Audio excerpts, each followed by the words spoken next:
Hello friends, welcome back once again. तो friends, DNA कुंडली को पैकेज करने से पहले समझ में आना चाहिए कि डीएनए वास्तव में कितना लंबा होगा।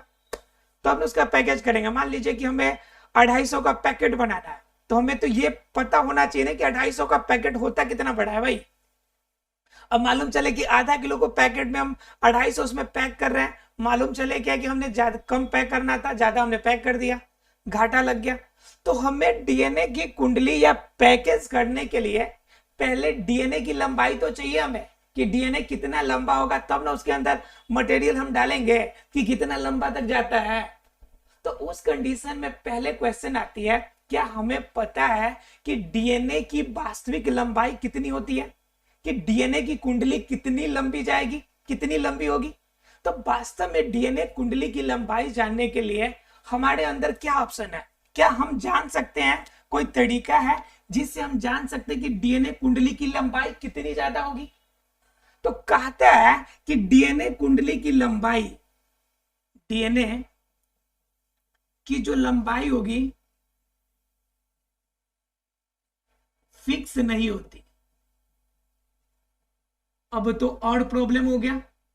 अब एक और प्रॉब्लम हो गया, कह रहा है कि डीएनए की लंबाई फिक्स नहीं होगी।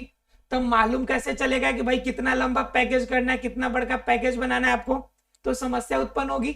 तो समस्या उत्पन्न होनी तो है भाई, अगर हमें लंबाई ही नहीं पता कि कितना लंबा होगा तो कितना माल बढ़े भाई, ये प्रॉब्लम होगी।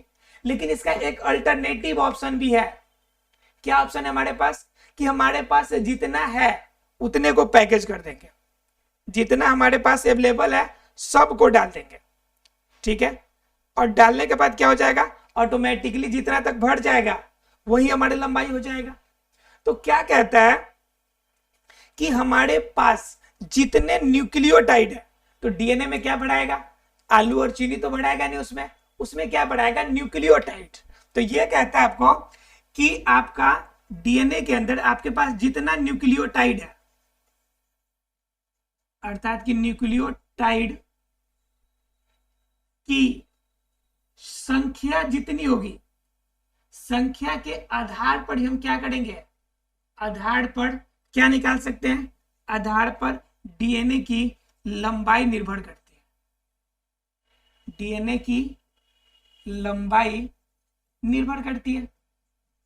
और भाई डीएनए की लंबाई निर्भर किस पे करती है, तो उनके आकार पे, किनके आकार पे, तो न्यूक्लियोटाइड की संख्या कितनी है, कितना ज्यादा न्यूक्लियोटाइड है, भरने वाला माल कितना ज्यादा है, उसके अकॉर्डिंग हम लंबाई उसका बता सकते हैं, ठीक है।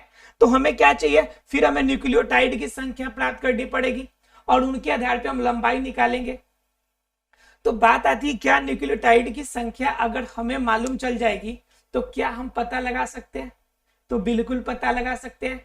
हमने कल आपको वाटसन एंड क्रीक ने जो प्रयोग किया था, उनके आधार पे मैंने उनके न्यूक्लियोटाइड के बीच में जो ट्विस्ट होते हैं, उनके बीच में जो डिस्टेंस होते हैं, उनको मैंने आपको बताया था। कितना बताया था, तो 3.4 एंगस्ट्रॉम। कितना बताया था हमने आपको, 3.4 एंगस्ट्रॉम। अगर इसे हम लोग मीटर में कन्वर्ट करना चाहे तो एंगस्ट्रॉम के लिए हम लोग क्या करेंगे, 0.34 नैनोमीटर कर सकते हैं, 10 के पावर 9, ठीक है। ये 10 के पावर 9 हो जाते हैं, ये नैनोमीटर हो जाता है। 10 के पावर 9 का मतलब क्या, माइनस इनवर्स 9 का मतलब क्या हो गया, कि यह आपका नैनोमीटर में कन्वर्ट हो गया। या फिर हम सीधे शब्दों में कह सकते हैं 0.34 नैनोमीटर, नैनोमीटर। बात समझ में आ रही है। तो ये तो हमें पता है कि भाई कितना, एक दो न्यूक्लियोटाइड्स के बीच में कितना का स्पेस होगा, उनके बीच में कितना का ट्विस्ट आएगा, ये तो हमें पहले से पता है। अब हमें क्या मालूम चल जाए, सिर्फ मालूम चल जाए कि न्यूक्लियोटाइड कितना है, फिर तो हम लंबाई निकाल लेंगे कि हमारे बॉडी के अंदर जो डीएनए होगा कितना बड़का होगा, कई किलो हाथ को कई किलोमीटर तक फैलने वाला होगा, पता नहीं कर लेंगे जी। तो देखते हैं कि क्या पता है हम लोग के पास। तो हमें हमारे बॉडी के अंदर डीएनए में जो न्यूक्लियोटाइड होते हैं उनकी संख्या हमें पता है, मान लीजिए, ठीक है। और उनकी संख्या किसी ने बता दिया हमें कि हमारे बॉडी के अंदर, यानी कि बॉडी में, किसके बॉडी में, तो मानव के बॉडी में, मानव के बॉडी में न्यूक्लियोटाइड की संख्या टोटल कितना बता दिया गया, 3 × 3 × 10 पावर 9, 3 × 3 × 10 द पावर 9। इनकी संख्या इतना है 3.3 गुने 10 के पावर 9 हमारे पास नाइट्रोजनी बेस है, अर्थात कि न्यूक्लियोटाइड है। ये कितने हमारे पास, ये क्या है, नाइट्रोजनी बेस हमारे पास अवेलेबल है। ठीक है, अब तो मालूम चल गया संख्या। अब मालूम संख्या जब चल गया तब बात आती है कि हमें दो, मान लीजिए कि एक नाइट्रोजनी बेस और दूसरा, इन दोनों के बीच का डिस्टेंस हमें पता है, इन दोनों के बीच क्या हमें डिस्टेंस पता है, और हमें यह भी चल गया पता कि इतने नाइट्रोजनी बेस है। तो हम क्या कर सकते हैं, इनको हम पता लगा सकते हैं। तो बात यह आती है कि 3.3 गुने 10 के पावर 9 नाइट्रोजनी बेस किस में पाया जाएगा, ये पूरा डीएनए के अंदर है कि अगुणित डीएनए के अंदर है। मतलब क्या, डीएनए के अंदर तो दो खंड होते हैं, दो कुंडलित होती है, तो यह जो वैल्यू है यह अगुणित का है।